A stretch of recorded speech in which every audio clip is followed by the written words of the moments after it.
महोदय, समाज कल्याण संस्थाओं का काम बहुत बड़े परिणाम में बढ़ा है। आजकल इसके लिए अनुदान भी पहले से कहीं अधिक दिए जाते हैं। हर पंचवर्षीय योजना में हम इस पर अधिकाधिक धन खर्च करते हैं और आजकल समाज कल्याण का कार्य करने वाले पूर्णकालिक कार्यकर्ता भी पहले से बहुत अधिक हैं। लेकिन मैं ऐसा अनुभव करती हूँ कि जैसे जैसे हमारे व्यय और कार्यक्रम बढ़ते जाते हैं, वैसे वैसे इस काम में व्यक्तिगत उत्साह और लगन की भावना घटती जाती है। अध्यक्ष महोदय ने मिशनरी भावना का उल्लेख किया और मैं भी अनुभव करती हूँ कि वह आज नहीं है। मैं यह केवल बोर्ड के बारे में ही नहीं बल्कि सामाजिक कार्य के समस्त क्षेत्र के बारे में कह रही हूँ।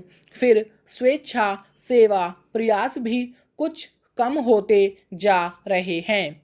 ऐसा भी होता है कि जब विचार संस्थाबद्ध हो जाते हैं तो उनमें कुछ न कुछ आशययुक्त काम करने की भावना आ जाती है।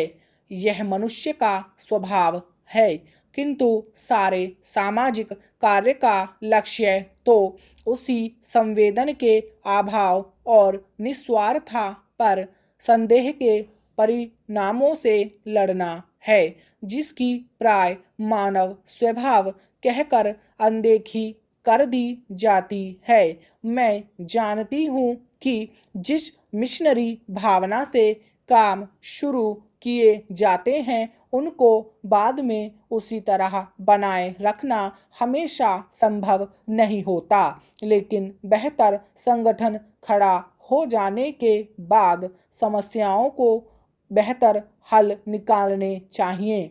अतः हमें केवल अनुदानों से ही संतोष नहीं कर लेना चाहिए, बल्कि यह ध्यान रखना चाहिए कि इस सामाजिक कार्य के पीछे जिससे कि सामाजिक परिवर्तन हो रहा है, उद्देश्य क्या है। बोर्ड सामाजिक रूपांतरण का केवल साधन मात्र है। राजनीतिक और आर्थिक कामों में फंसे रहने के कारण हम सही दिशा में और स्वदेशीय सामाजिक परिवर्तन की ओर काफ़ी ध्यान नहीं दे पा रहे हैं। किंतु परिवर्तन तो हमारे अपने विकास और विश्व की घटनाओं के कारण जो हमारे जीवन और समाज पर निरंतर प्रभाव डालता है, स्वतः आ रहा है।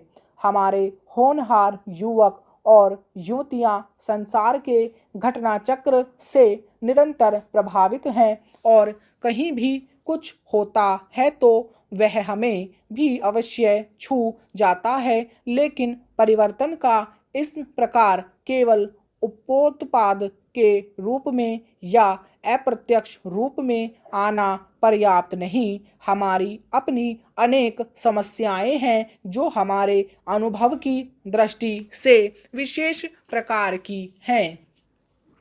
महोदय, एक उदाहरण है जो बोर्ड के सीधे कार्यक्षेत्र में नहीं आता, फिर भी वह है सामाजिक अपव्यय को रोकने के महत्व का। विवाहों और भोजों आदि में जो धन का अपव्यय होता है वह घटने के बजाय बढ़ रहा है।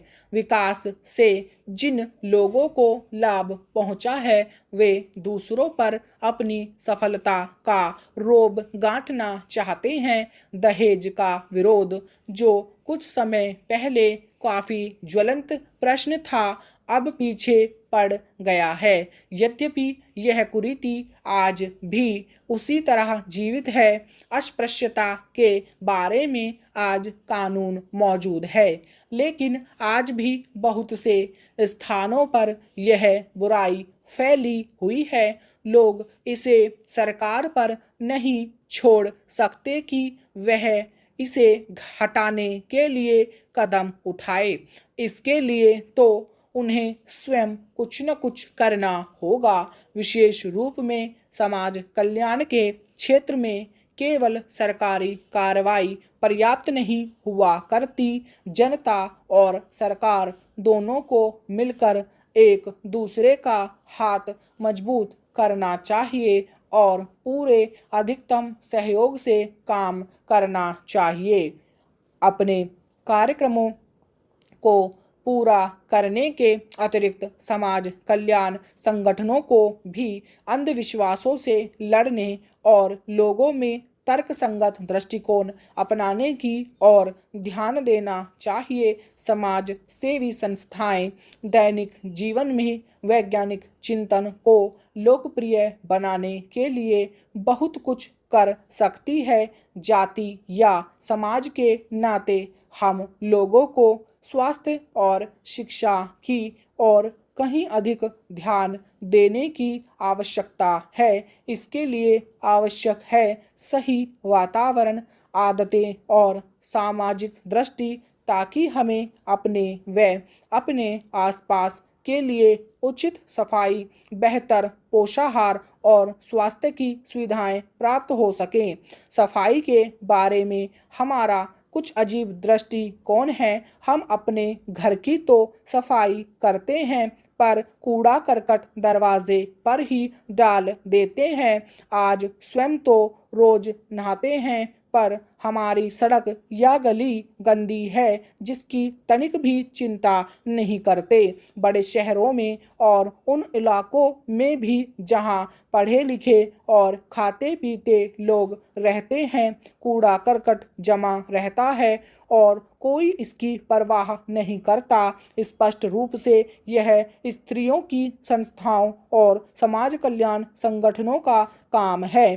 समाज कल्याण संस्थाओं के लिए परम आवश्यक है कि वे समूचे क्षेत्र के सुधार के लिए आपसी तालमेल रखें। सरकारी विभागों का आपसी तालमेल भी बहुत आवश्यक है, जिससे स्थिति सुधर सकती